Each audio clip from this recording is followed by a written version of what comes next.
They are amazing aircraft, a wonder to behold. Beside the Whirlwind, beside the Griffin as well, we're going to see some different Spitfires as well. Increased horsepower, engines. Spitfires coming into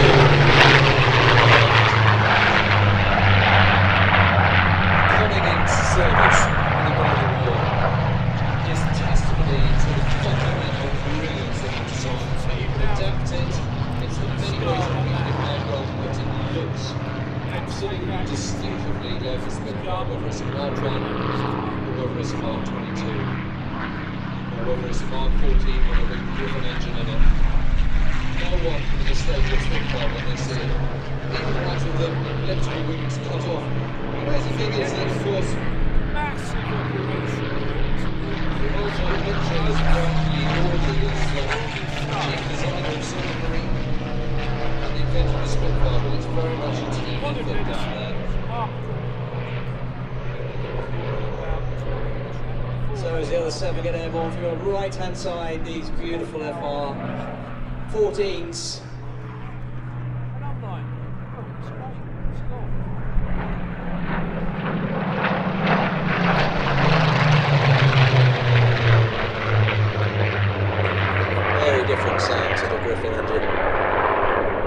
Fighter reconnaissance, so the fighter reconnaissance version. For those who saw the aircraft taxi out from the flight line, big porthole windows on the sides of the fuselage for the reconnaissance cameras, but they were also armed, whereas one of the other aircraft that just got airborne was a PR-11, so a photo reconnaissance wasn't armed at all, just a photo reconnaissance aircraft, unarmed. But this is an FR, the fighter reconnaissance version. And it's important to remember that it wasn't just Mitchell, there was a team of designers. Joe Smith, who was the assistant chief designer, took over from Mitchell when he sadly passed away. Beverly Shenstone and Al Faddy. And it was Shenstone, Smith and Faddy who were really responsible for the elliptical wing rather than Mitchell.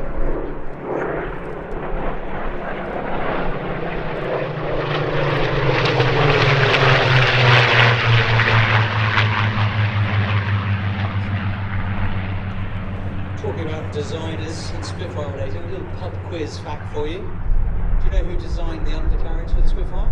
I don't. So Mr. Owen McLaren. So those of you in the audience who have had children and McLaren buggies, after he designed the undercarriage for the Spitfire, which had to fit very neatly into that very thin profile wing I talked about earlier, he went on to design folding pushchairs. We could fit into the back of a Nissan Micro. There you go, pub quiz fact. Well, actually, Beverly Shenstone was Canadian and had actually done some time working with Vickers in the late 1920s, early 1930s, before coming back to the UK and joining Supermarine. And of course, Supermarine, as the name suggests, were primarily creating and designing and building which bit you on flying the caramel boats. roller. Well, the thing is with that, it's not a disaster because you can still see the So creating the Spitfire, it's the edge of sheet a modern single-engine fighter plane, was a departure in many ways. Another pass in from the right.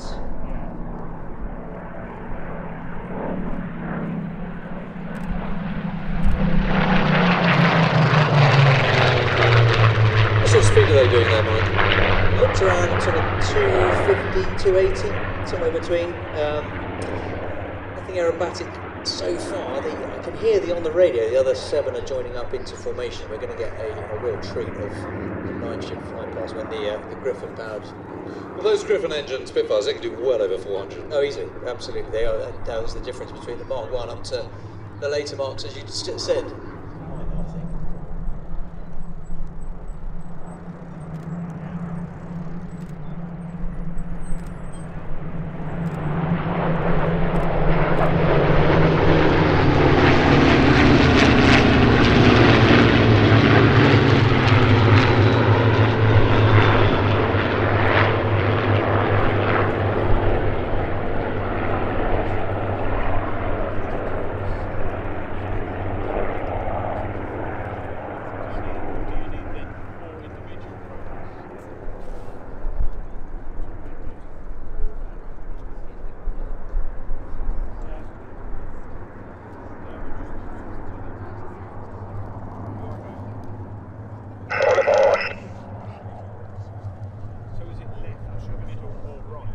aboard was the call there. So we're joining up into those 3 Vicks I mentioned earlier. Number 4 position, flying EP-120, a Mark 5 Spitfire, is Rolf Muir. And reversing to the left calls Paul in the lead there.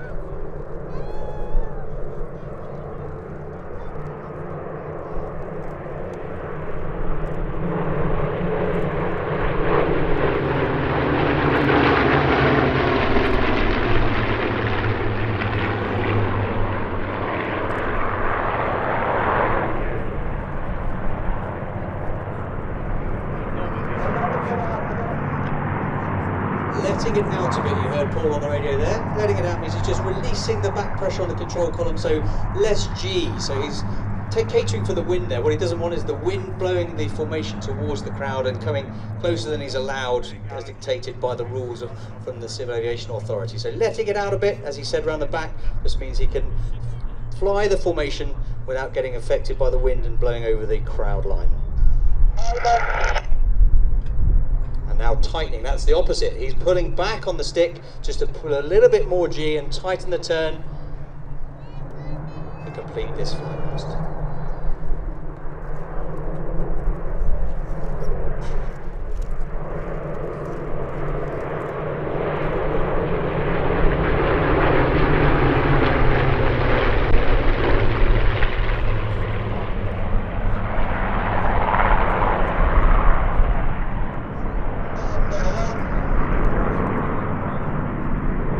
Reversing right, said Paul. The middle of the formation, furthest away from us now, but in the middle on the right hand side is George Hay flying his Suffolk Spitfire RW382, that's a Mark 16. And on the left wing of that middle formation is Ben Cox flying in ML407, known as the Grace Spitfire, two-seat version of the Mark 9. Leading the back 3 in a Mark 9 is Dan Griffith, and then he's joined by Alex Smee and Bryce O'Hain in the FR14s.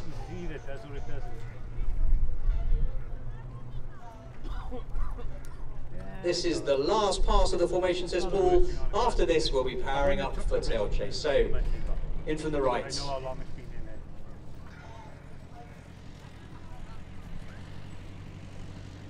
Yeah, well, you know that the operating side from this side, it never gets wet because they're aiming from this side at the back.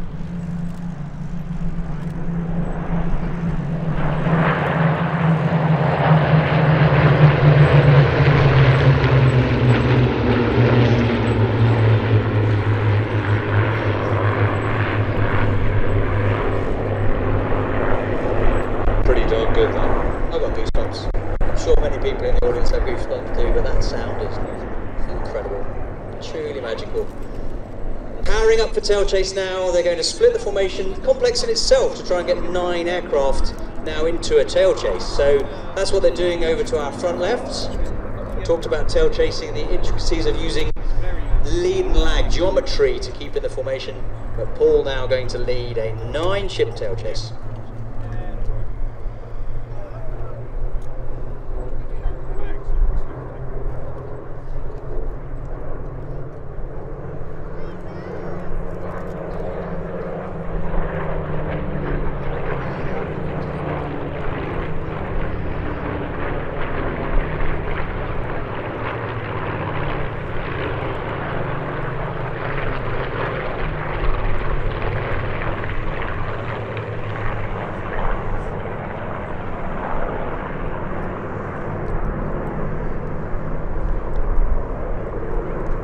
Just doesn't look real. It looks like one of those photoshopped pictures where you see one aircraft and time stills of the photos, but it is real, ladies and gentlemen.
treat that was.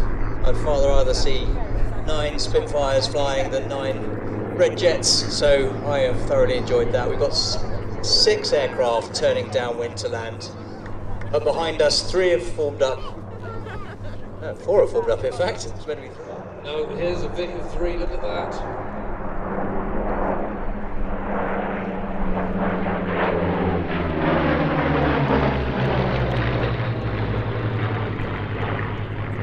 I'll come back to the wings in a minute. Let's just watch this for the moment.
Expertly flown, led by Paul Bonner on MH434, Nick Smith in the number 2 position, and Ralph Boehm in the number 3 position for some 3-ship formation aerobatics to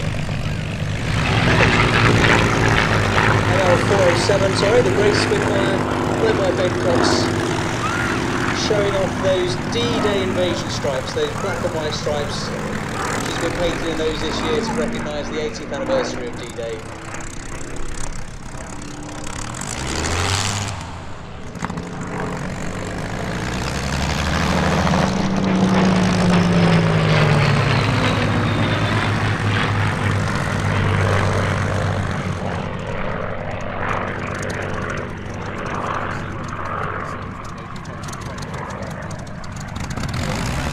It's a true honour to fly this aircraft and to give those passenger experiences, and the number of people that get emotional